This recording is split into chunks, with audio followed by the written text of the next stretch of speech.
A miserable little goth queen and a possessed puppet rat had the silly idea to review horror movies in their basement. Scream and cry. Welcome to the Scream and Cry Horror Movie Review. I love this show. Featuring the modern master of the macabre, Scream. Wait, what about me? It's coming. And Scream's sidekick, Cry. Sidekick? Welcome to my chamber, horror fans. I'm Scream. And I'm Cry, not a sidekick. Are you ready to scream and cry? Scream, cry? Ready? Ready? Welcome to $2 Late Fee Horror Fans with Zach and Corey. We're here talking about Scream and Cry. That was magnificent. Well, thank you, Father Bill. I would walk out, but I can't because I'm here to also say that Zach and Corey are incredible hosts of $2 Late Fee Horror Podcast, 80s review, everything in the whole universe. Not everything. I'm thinking maybe 2 bloody thumbs up, right? I would. If I had 2 severed thumbs, I would take them out and hold them up. I'd hold up 4.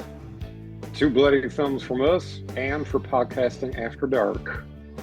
Well, thank you, Father Bill. All right, you heard from the 3 stars of the new show, Scream and Cry Horror Movie Review. And today, Corey and I have a huge group of guests on our show to talk about this brand new series that literally just dropped today. Yes, it's out today, so make sure you go and check it out. We have all the links in the show notes below. But it's a blast of a show. It kind of harkens back to the days of yore. You know, Elvira, the horror movie host shows that you used to watch back in the day. And they really do a great job capturing the vibe and feel of those old, local, cable network channel horror shows. Yeah, it's really cool. And, honestly, Corey and I, when we have something on and people come on and say, hey, can we come on and promote this new thing? We're kind of selective about that stuff because we want to actually watch, we want to enjoy it. We don't want to just have something on and go, yeah, it was okay. Yeah. And then it's not. This is really good. You guys are really going to enjoy it, especially Podcasting After Dark listeners. You're going to love it. $2 Late Fee fans, you're going to love it too, because I think we have a lot of horror people involved. Yeah. And Heidi Holicker is one of the co-creators of the show. She harkens back to Valley Girl days. Hell yeah. Yeah, so hopefully Heidi will be on the show later on down the road to talk Valley Girl. But today we're talking about Scream and Cry, and lots of fun stuff. Go check it out. You know what else you should check out really quickly before we get into the interview? Go to our Patreon, patreon.com/podcastingafterdark or patreon.com/$2 late fee, and sign up to either or both, because let's be honest, there's a lot of great content on both of our Patreons. Corey and I put blood, sweat, and tears into this stuff, and you get a lot of bang for your buck, and it helps support the show. Like, all the support you put out to Patreon, that comes back to us to help put the podcast on, the website, all that stuff. Bingo bango. Yeah, and if you're listening to this auditorily, as a podcast, don't forget to go check out either of our YouTube pages. That's youtube.com, and I believe it's at, they use the at symbol, but youtube.com at Podcast After Dark, youtube.com at $2 Late Fee as well. And watch the video version of this episode, and you get to see all the great creators and the actors in the film and everything like that, and the actors on the show and everything like that. It's a lot of fun. We had a great conversation, and we really do hope you guys go and check out the video version of it if you're listening to this in your car. Now, don't watch the video version in your car, though. Unless you're a passenger. Yeah. Unless you're a passenger princess. Yeah, there you go. Or if it's a self-driving car, just make sure it doesn't take you to some sketchy warehouse district and suddenly the doors lock when you go inside the warehouse. And we've all seen the game, right? That happens. Anyways, go watch Scream and Cry. Go watch this version on YouTube. If you can support the shows in any way, thank you so much. Go watch Scream and Cry Horror Movie Review. Go watch the interview on YouTube. Support the show, support your friends, let's support each other. Let's have a beautiful world where everybody supports each other, and support indie stuff, because Scream and Cry is very much an indie show, and, well, like we said, y'all are going to enjoy it. So until then, enjoy this interview with Corey and I, and the cast of Scream and Cry Horror Movie Review. And you probably are not going to scream or cry. You're going to laugh.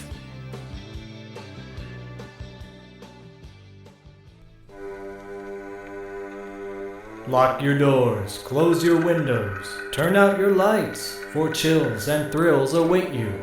It's time for Podcasting After Dark with your hosts, Corey Stevenson and Zach Schaefer. Stay with a friend, say your prayers as grisly ghouls close in to seal your doom. Tonight's episode, it's with the cast and crew of the new series, Scream and Cry Horror Movie Review. All right, so this is exciting. Corey and I, Podcasting After Dark, $2 late fee, combining.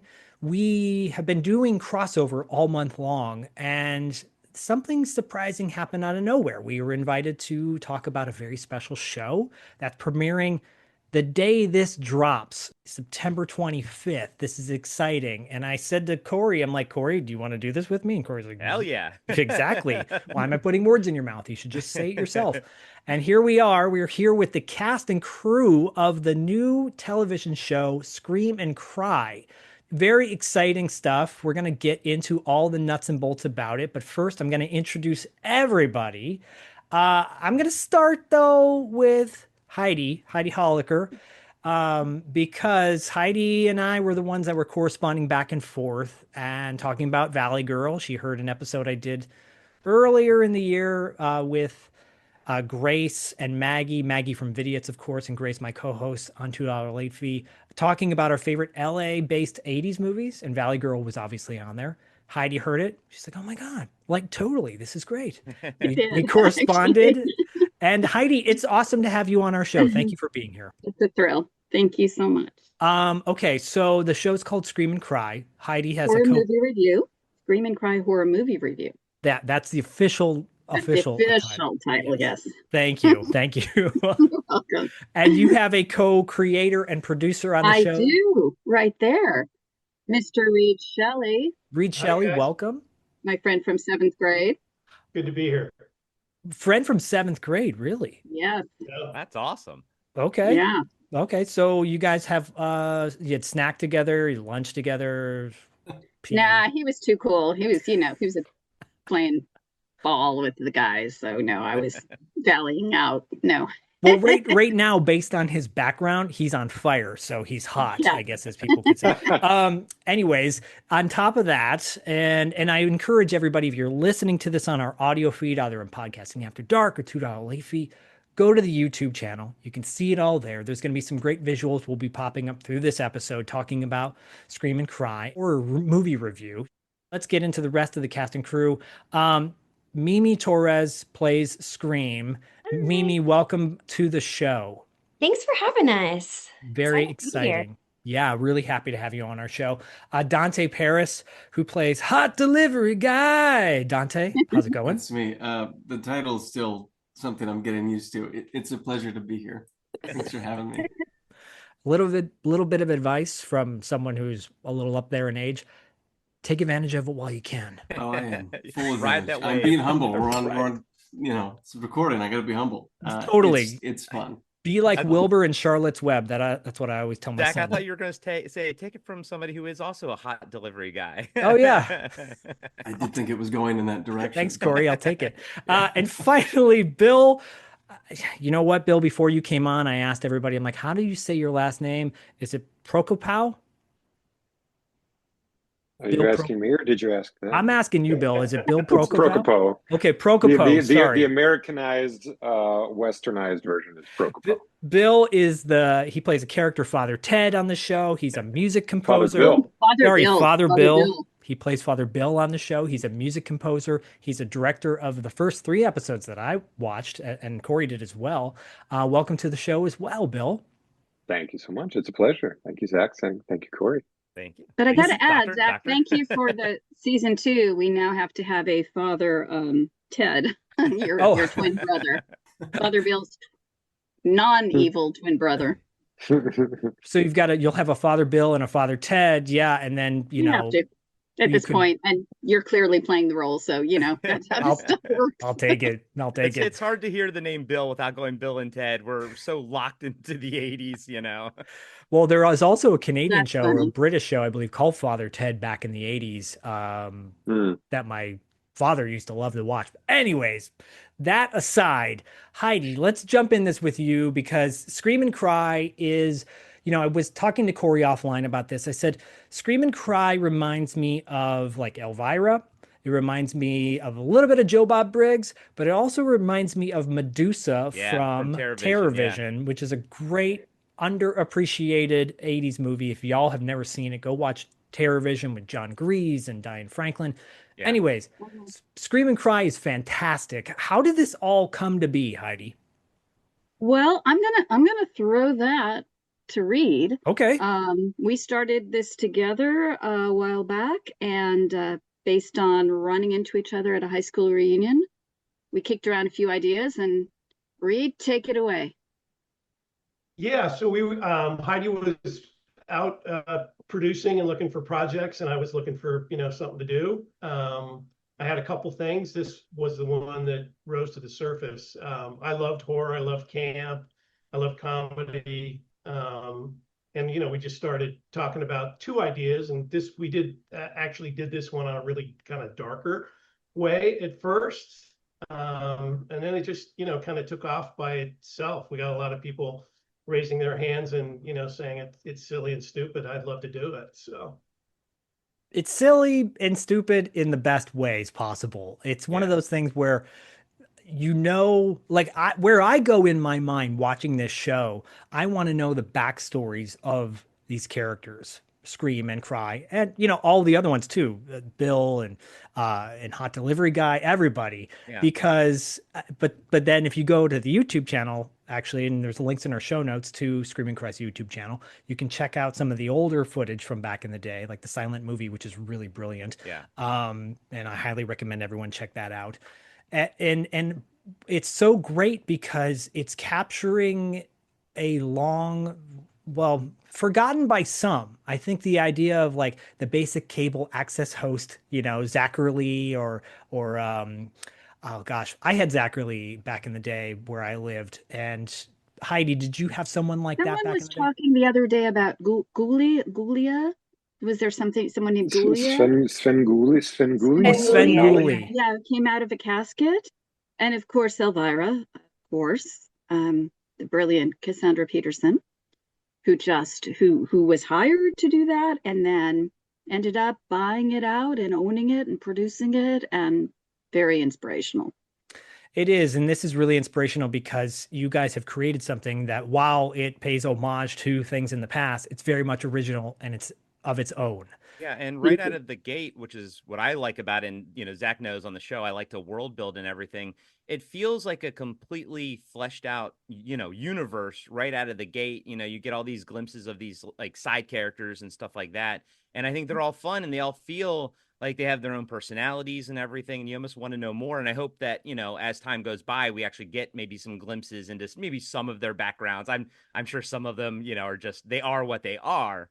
But right out of the gate, it's a fun collection of just a collection of characters, which are a lot of fun. Thanks. Yeah. We tried to create an entire universe with characters that, had relationships and backstories. And, we played with that a lot. So it thanks. It definitely shows. Yeah, thank you. We wrote all the backstories before, way before we even attempted to write the scripts or pre-production or anything.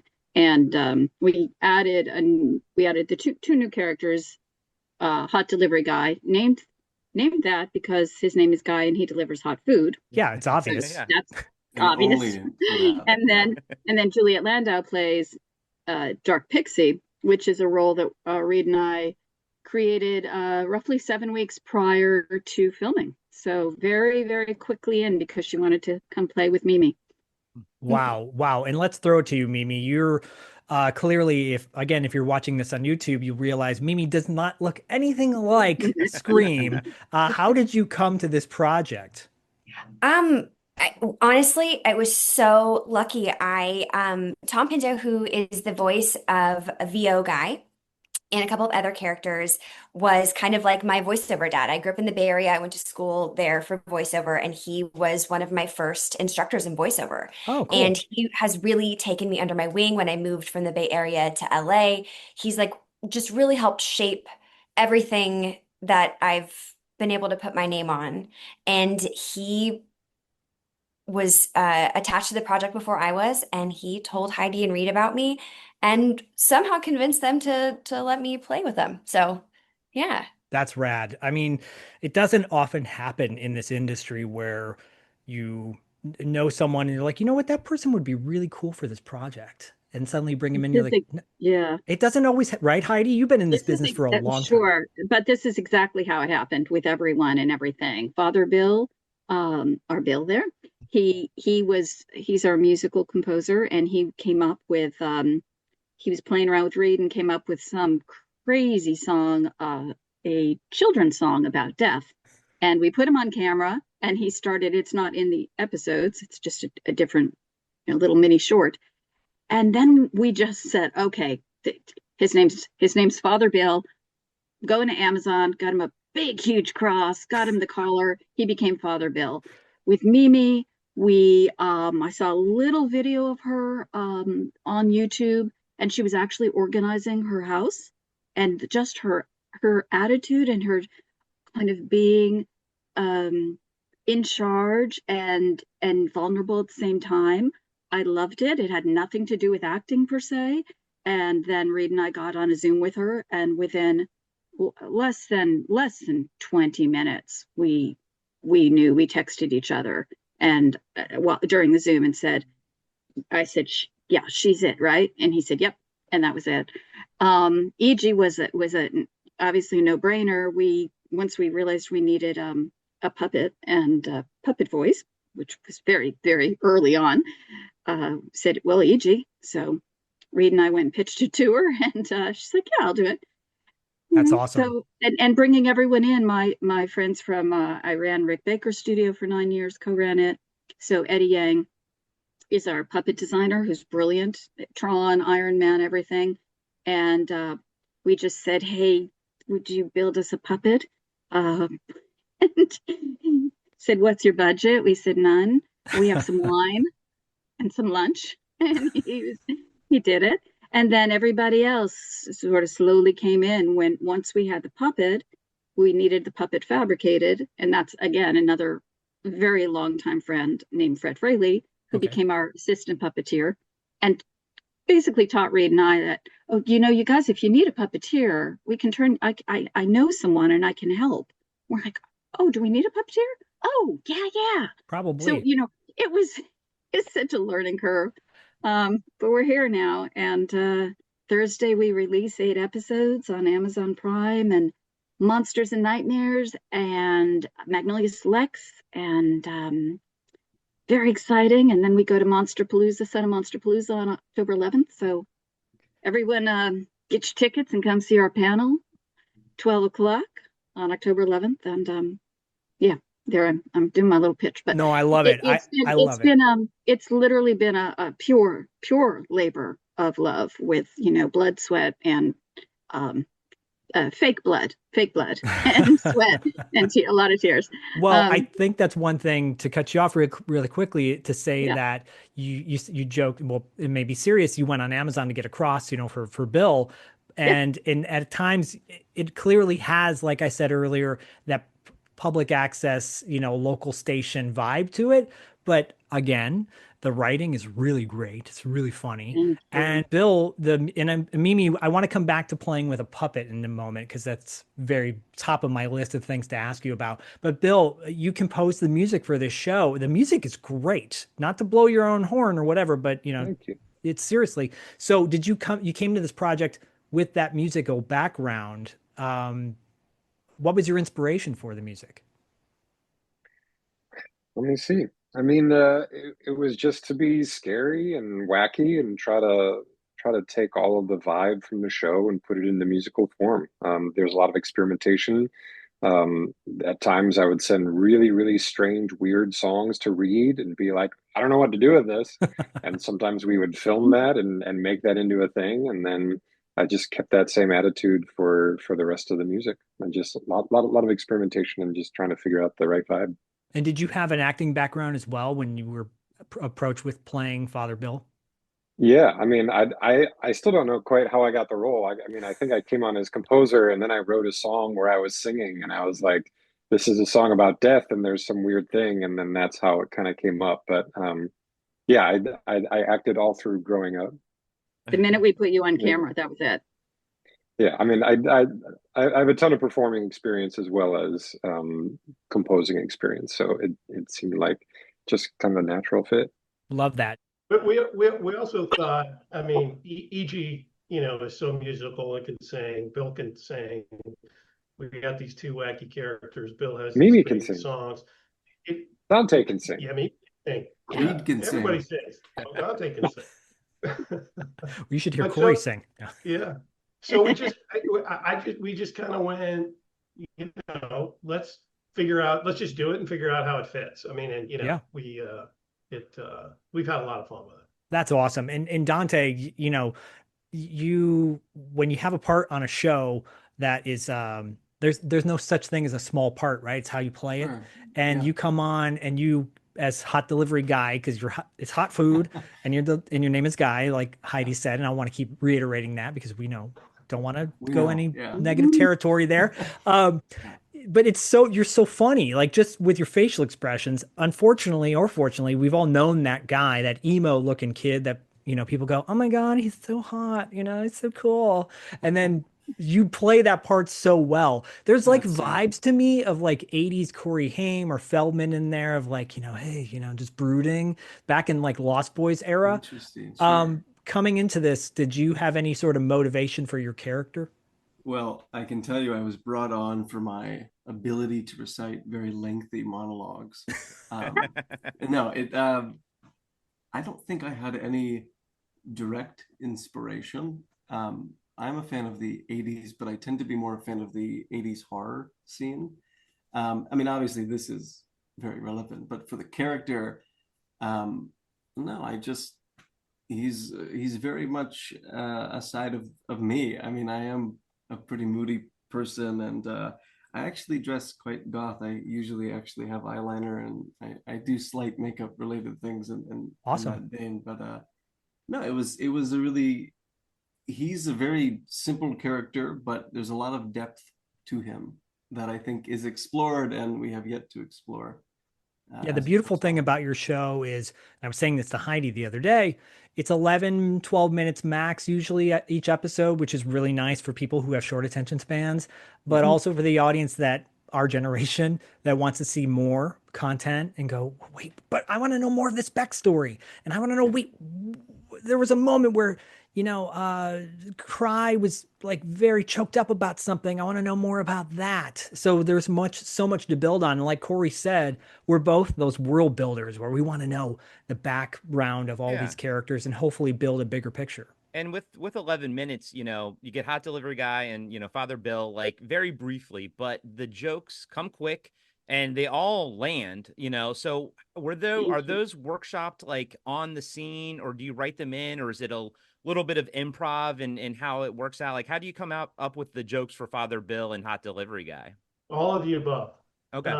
Yeah, we're really open and flexible.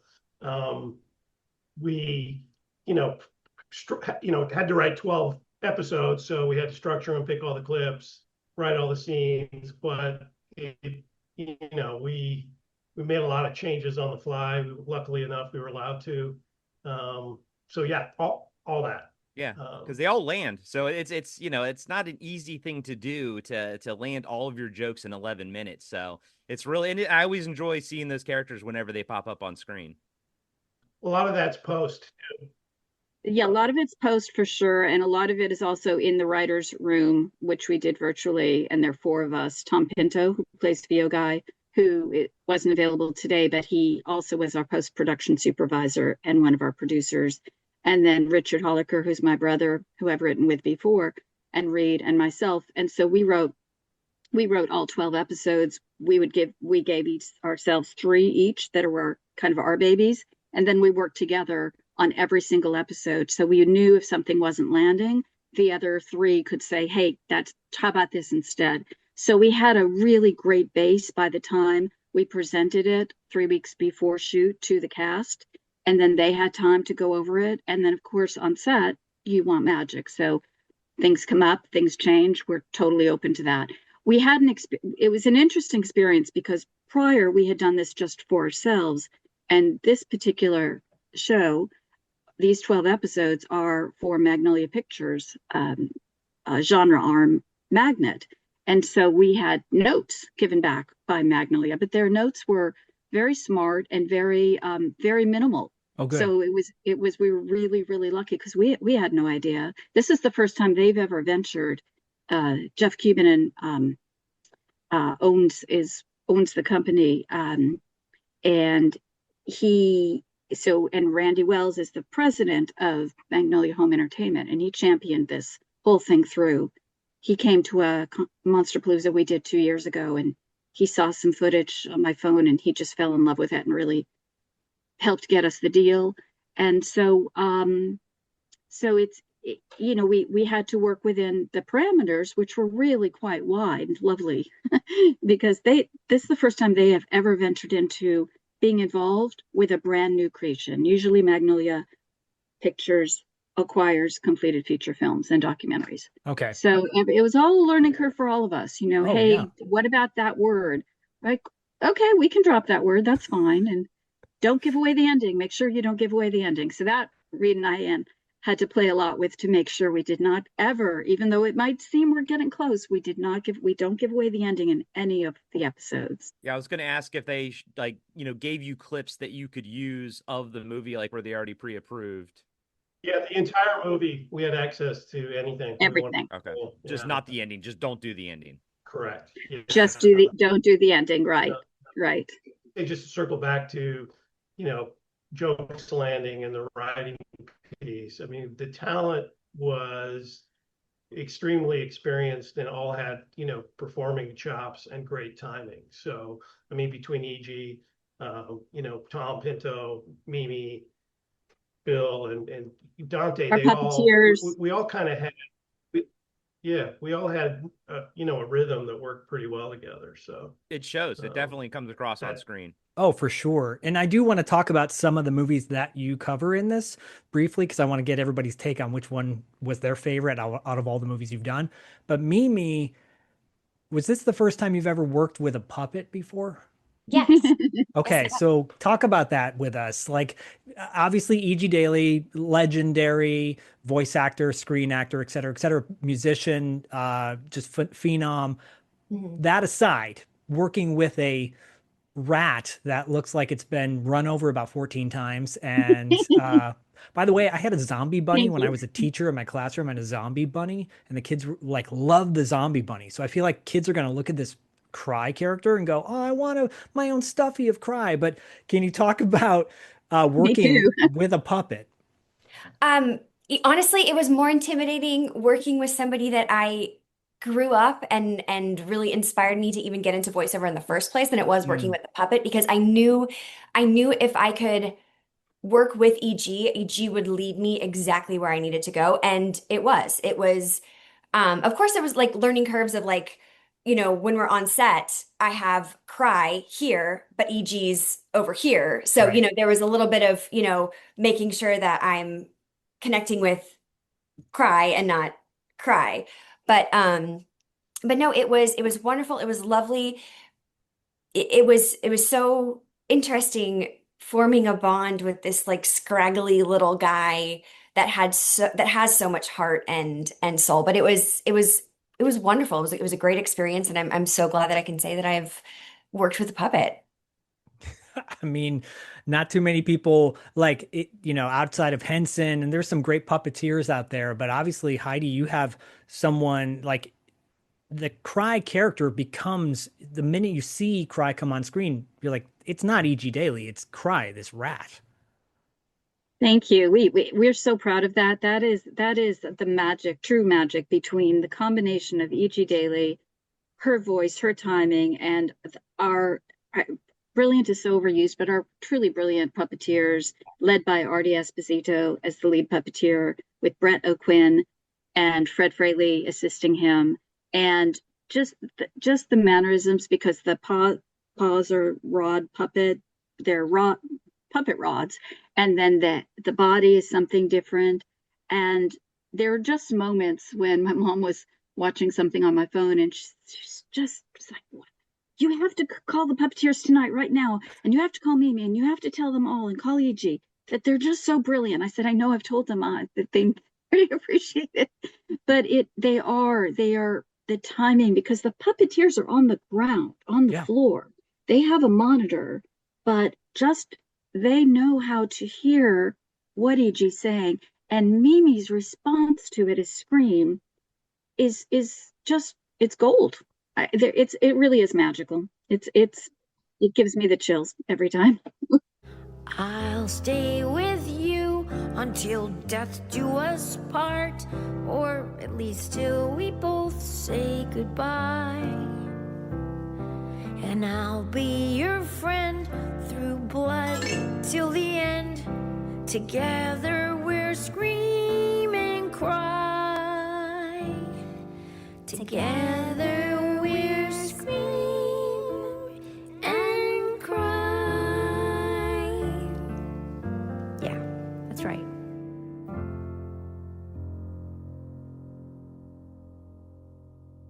Obviously EG's bringing a lot to it, but it's also Mimi's, reaction to Cry, which, reminds me of like the reason, Yoda works on Dagobah is because of Mark Hamill's reaction to the puppet. So, I mean, it goes both ways. You need both sides of that for it to work. And it absolutely does. And as someone, who grew up in the 80s watching Dark Crystal and Labyrinth and obviously Star Wars is life, I love seeing puppets again. CGI is fine and all, but I love seeing puppets. So my hat's off to you guys for bringing puppets back, and making one of the main characters a puppet. Like, that's awesome. Right. Yeah, that was important to us. For me personally, I grew up, my mother wrote for Lamb Chop, for Sherry Lewis. So that's kind of my thing. And I love puppets, and behind me are movie toys and puppets and all kinds of things. So cool. I think it just was something in me. But the way that Mimi as Scream relates to Cry, the way she chastises him, the way that she loves him, the way that she teaches him, every episode is quite different from the other, which is something we didn't. I don't know, Reed. Did we? I don't know if we consciously set out to do it that way. I mean, every movie is different, so you're going to have different variances, but the vibe of every single episode, you never get bored. For me, and I transcribed each thing, so I was thinking, oh, I should be bored now, and I'm not. Right? What do you think, Ray? Did you feel that? Yeah, I think it was a challenge not to do kind of a book report on the movies, and just have characters commenting on them. So we really strongly looked for a storyline that was going on with the characters, somewhat related to the themes of the movies, but not necessarily right on the nose. And then, it became silly and fun to, write the beats and the jokes within that. But it was pretty structured from an approach of how to get that done. What was incredible for me, I just swinging back to Mimi, she had so much to do, so much to say, and we shot that in such a little amount of time. I all day long, I would just be amazed at how everybody held up, but she was, really having to carry a huge load. So thanks again. Yeah. There's something special when you're watching an independent film or a TV show that's working off a very tight budget. You see the love oftentimes with everybody involved, because that's where it truly is a love thing. Like you said, Heidi, they asked regarding the puppet, and you're like, well, what's your budget? I don't have one, but I can get you lunch and we can, have a good time. It takes that heart, and you feel the heart in this show. There's other puppet type characters as well, not necessarily puppets, but Mr. Creep, for example, is hilarious. Batty is really funny, and it reminds me a little bit of like like a demented version of Mr. Rogers where these creepy puppets come up, or like Space Ghost, for example, where they've got, Brack, and, that was always a really funny character. Like that's what Mr. Creep reminds me of. And I want to see more of Mr. Creep, by the way. I think he's great. But I think this show also does a great job of encouraging people to see movies that maybe might have passed, not the video shelf anymore, unfortunately, but scanning shows on Netflix or Amazon or whatever, looking for a good horror movie to watch, and might glaze past something, because it came out in 2014 or whatever.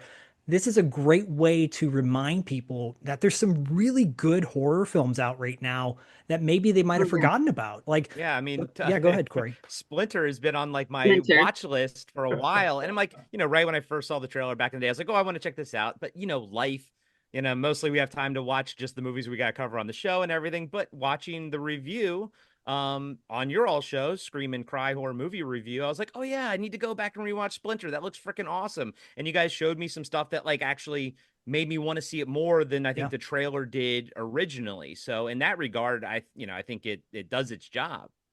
That's beautiful. Thank you so much. That's our goal, and one of our goals, certainly. It is. So and can I talk about, is it okay to talk about some of the movies that you guys cover on the show? Okay, cool. Sure. Because I want to make sure that, obviously the first 3 episodes that we watched were Tucker and Dale versus Evil, Splinter, and Alone. Those are the first 3, and all very different from one another. And I think maybe Tucker and Dale, as far as I'm concerned, was the one I was most familiar with. And like Corey said, I want to see Splinter. I want to see all 3 of these now. Yeah, I've never seen Alone looks great too. And by the way, I love the bit Alone. That was whose idea was that one? Reed. I can't remember. Bill, which ones of those? Bill directed 3 of the 12 and redirected the others. Did you direct Alone? Maybe, but that was in the script. That was right. That was you in directed the script. Splinter, I think, right? It was scripted. Yeah. It was scripted. Yes, I think Thom actually came up with that idea because he liked that, and it just worked. It was Thom. And Bill, did you take these episodes that you directed? Like Heidi said, they're very different from one another, right? So, but you're working on a single shot most of the time, right? And so, does that make it challenging to make it feel different from another episode? I mean, I think it's just playing true to what the script is, and what's already been written there, and the vision of Heidi and Reed, and just making sure that I'm doing my best job to convey what the script is, because for me it's all there. That's basically it. Yeah, it's just like how do you let the script speak? Yeah, and it really does. It really does. Donte, you had mentioned that you're an 80s horror fan, right? Yeah. What are some 80s horror movies that you enjoy? Well, number one is, forgive me, I'm a little congested. Number one is The Thing, John Carpenter, 1982. Same year, actually, that, was it Blade Runner came out that year? Yep, very good year for movies. Yeah, no, it was incredible. I love The Thing. I love the remake. Is it Howard Hughes, Howard Hawks, one of those Howards.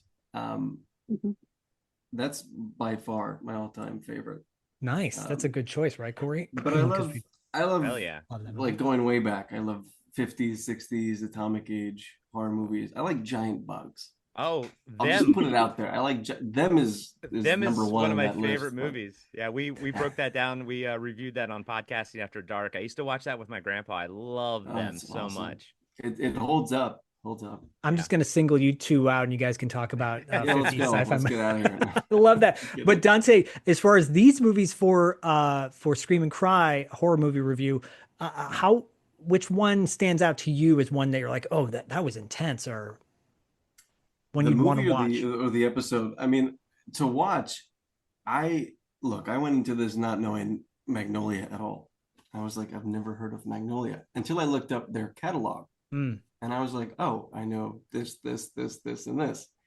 And that's kind of an interesting thing, I think, to bring up, because this whole show could have very well just been a very lazily, cheaply made advertisement for these movies, and it's Right. anything but that. I mean, it holds such its own candle, if that even is the right way to say it. It's in its own lane, and at the same time, it does such a good job of bringing light some of these movies.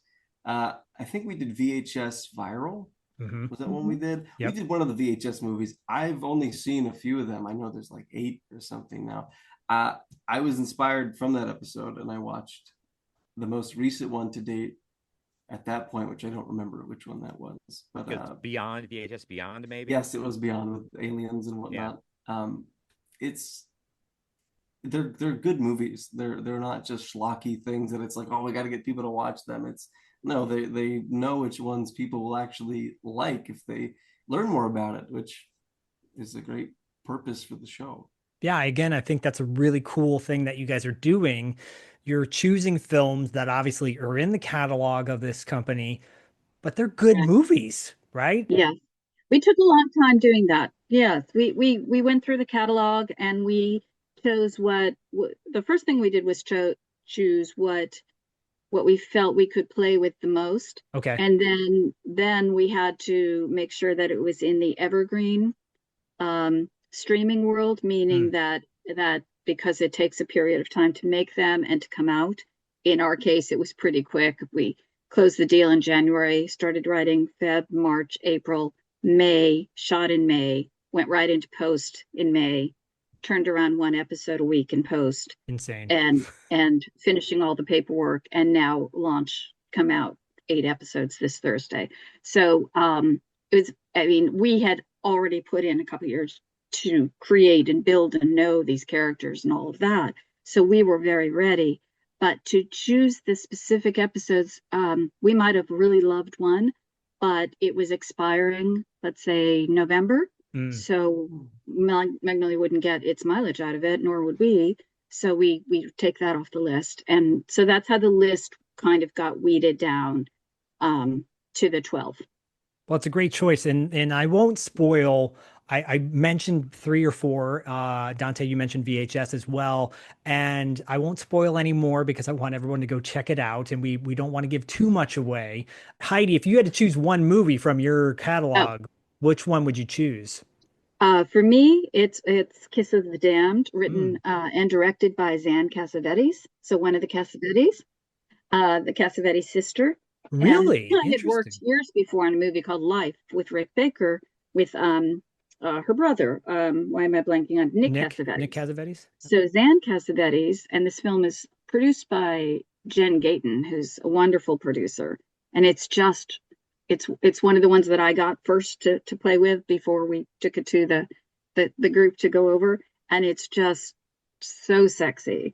And vampires, and it's sexy. And I love seeing Scream kind of get into her sexy vibe in this one episode, because she's very, she's got a thing down, she's in charge, all that, but she has a weakness for vampires. So for me, that was my favorite experience of doing this, because it was just kind of girl crushy, kind of, like going, yeah. Well, let's be honest. And Corey, I think, we've covered a lot of horror vampire movies on Podcasting After Dark, and Vamp, for example. If people have never seen the movie Vamp, go check that out because it's great. It's a great lost 80s gem. Vampires can hypnotize you, though. That's the thing. They can control you with their mind. So sexy. So, yeah. Mimi, is the Kiss of the Damned your favorite of all those movies, or not?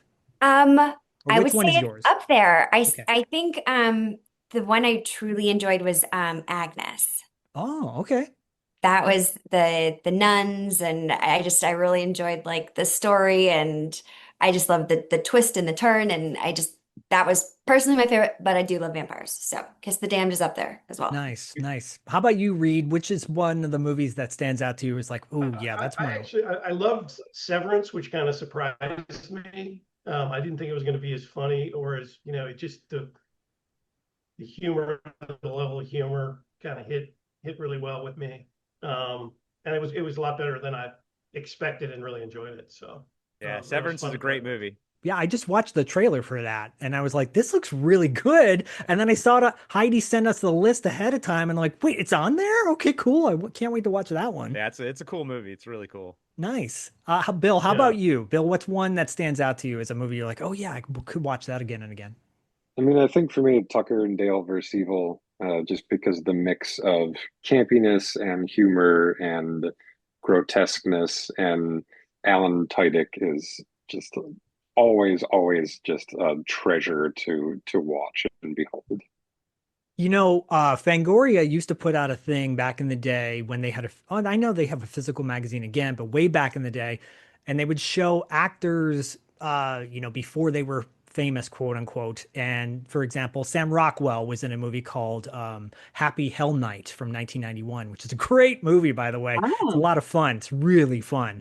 And he actually has a pretty pivotal role in it too. But the movies you've chosen, Heidi, that are so cool because I'm like, wait a minute, that's the dude from the new Mission Impossible movie. Yeah, Wait, yeah. that's the guy from blah blah blah. That's really exciting nowadays to see that, because oftentimes now you see a lot of actors and there are multiple things, right? Especially on streaming services. But to get them, I'm like, Jill Wagner, wait, she's on Wipeout. I didn't know she's in yeah, she's Splinter. wonderful. But we did it really for what was the story and where's the variety? Because we didn't want to do the same. We love Tucker and Dale versus Evil. Adore it so much. I could watch that over and over because it's so funny and it's so well done. But we didn't want 12 Tucker and Dale versus Evils. Right. Which Magnolia doesn't have 12 of those. So the good thing is Magnolia does have a varied catalog. And we also have little surprises that come in. We have a couple of surprise characters. We have 11 characters, but there are 2 more that pop in. One pops in on one particular episode, I won't say, and then one pops in on Censor, which is an 80s. What do you call it, Reed? It's a woman who censors 80s British horror movies. That's actually her job. Yeah, it's like a throwback to the video nasties Yes. and Video stuff like nasty, that. yeah. So we have a very special performance guest in that one, and it gives every episode, everyone. Scream is the nucleus and the movie and Cry, but each one gets their kind of moment, their extra moment. And kind of to like illustrate how awesome, your catalog is that you're drawing from. The first, the 3 episodes that we got to see, one was a horror comedy, one was a creature feature, and one was a thriller. And Zach and I always talk about the fact that thrillers don't get that much love these days. And, we kind of miss the late 80s, early 90s when you had the Hand That Rocked the Cradle and all that kind of stuff, like those thrillers that came out in the theater and everything. So it was nice to see you all covering a thriller on there in Alone, is the one I'm referring to. Yeah. And so it was just nice to see that. It's scary. It's psychological, pure fear. And I just love how Scream and Cry together with the other characters, but that come in, Father Bill, Hot Delivery Guy, or other crazy puppets, Dark Pixie, how they'll come in and out throughout the episodes, but that Scream and Cry, their relationship is so pure. They're neither one are afraid to say anything to the other, basically. Unlike Mr. Creepy and Batty, who Batty is voiced by Reed, by the way. Oh, yeah, that's right. And Mr. Creepy is voiced by, again, Thom Pinto, and that's really a Nosferatu Renfield relationship to me. Yeah. And then you have John and Jackie, who are in every episode, and Reed voices Jackie, the female Jackie in the Box. Yes. And Tom voices the British John gentleman who really should have left 100 years ago, but they've been vanquished and they're stuck in their boxes. So, and I fabricated those, made those with actually our makeup artist. Oh, cool. The props I made, and And Mimi built the set. I brought in all the materials, and Mimi has just brilliant eye, Miss Mimi. And she just knew, she's like, no, it's going there. I'm like, and she'd move something like that. And I'd look at it and say, oh, that moved. And I'd move it back. She said, no. Almost like Anna Wintour. No. Because, she has the eye for decorating, set decorating, production design. So she and her father built our dollhouse as well.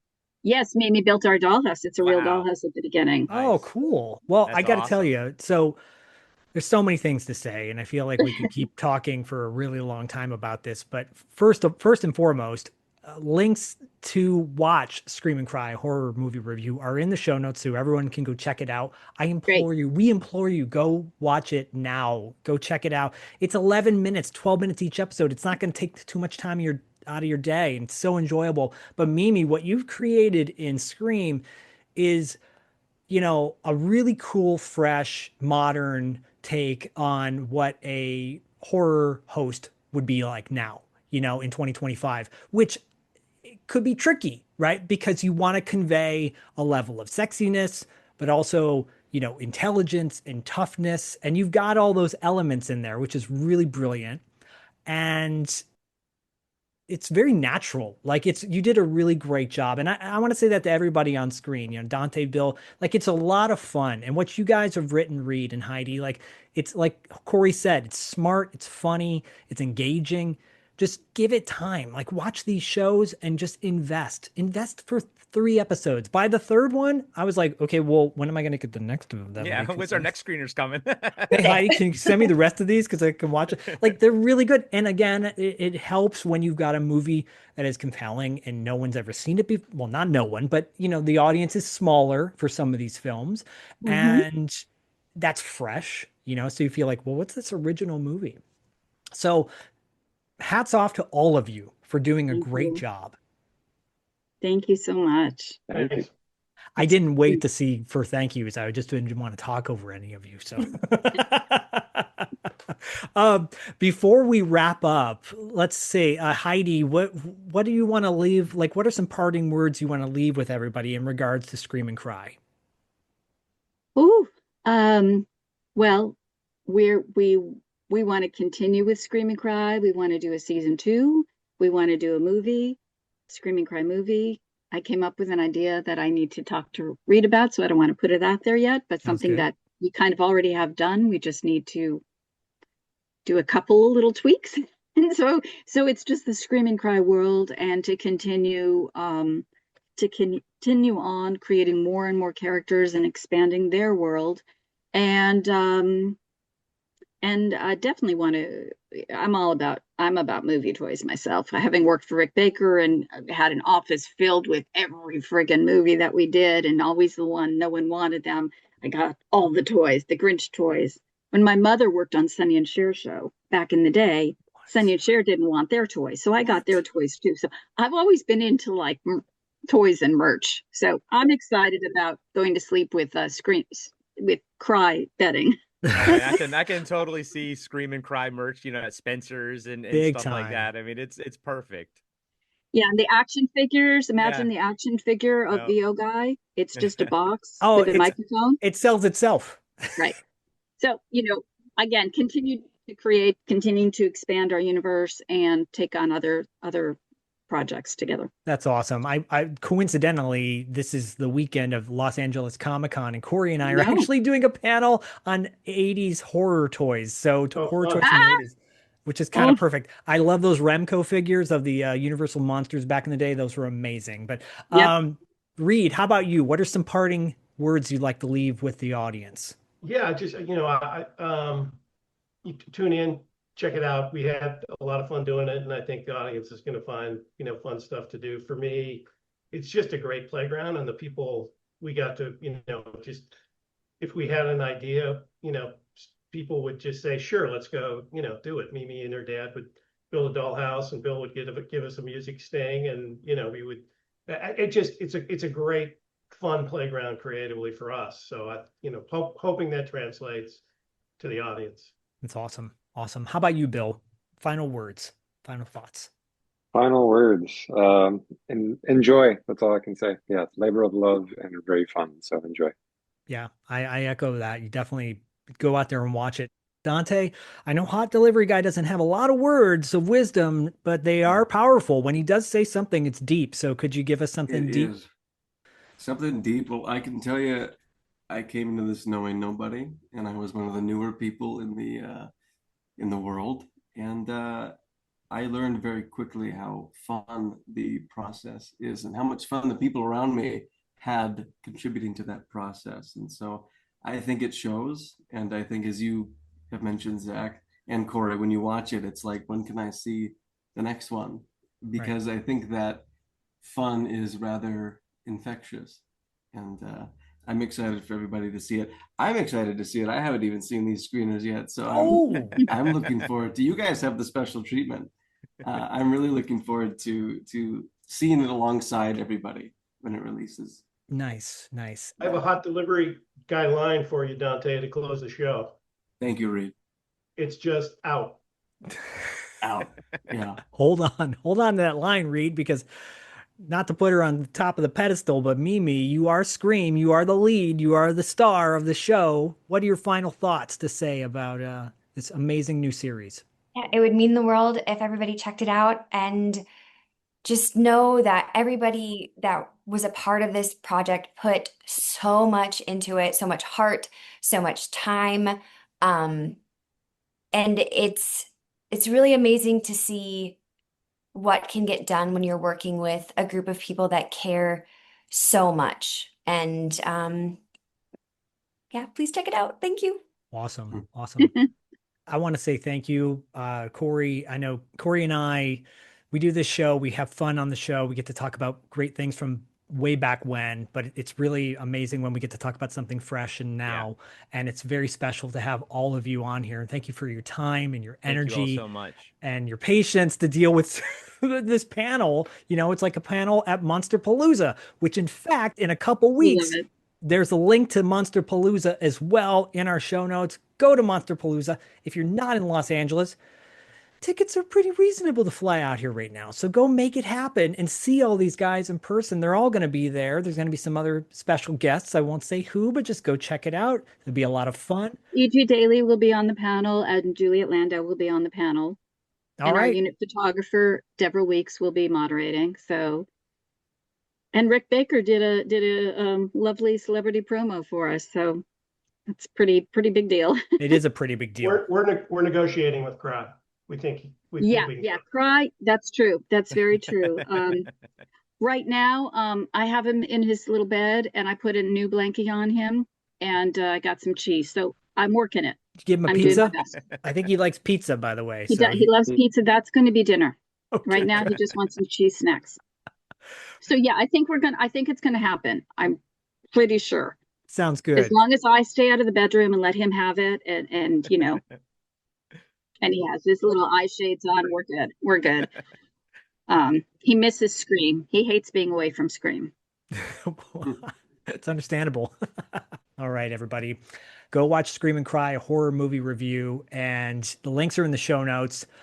We had a great time with all y'all and cannot wait to watch more episodes of your show. So until next time, go check it out. Leave comments in the show notes. What was your favorite episode you watched? What was your favorite movie out of the ones you watched? Let us know. We want to know. And let's blow this show up so big that it's on movie screens, toy shelves, comic book shelves, children's bookshelf, whatever, the whole deal. Music CDs. Let's bring back the warehouse, and people can go to the warehouse and buy the soundtrack courtesy of Bill. So thank you all for coming on, and we will see you next time on Podcasting After Dark and $2 late fee. Thank you so much from all of us. We really appreciate it. Thank you. Bye. Thanks, guys. Thank you, guys. Bye.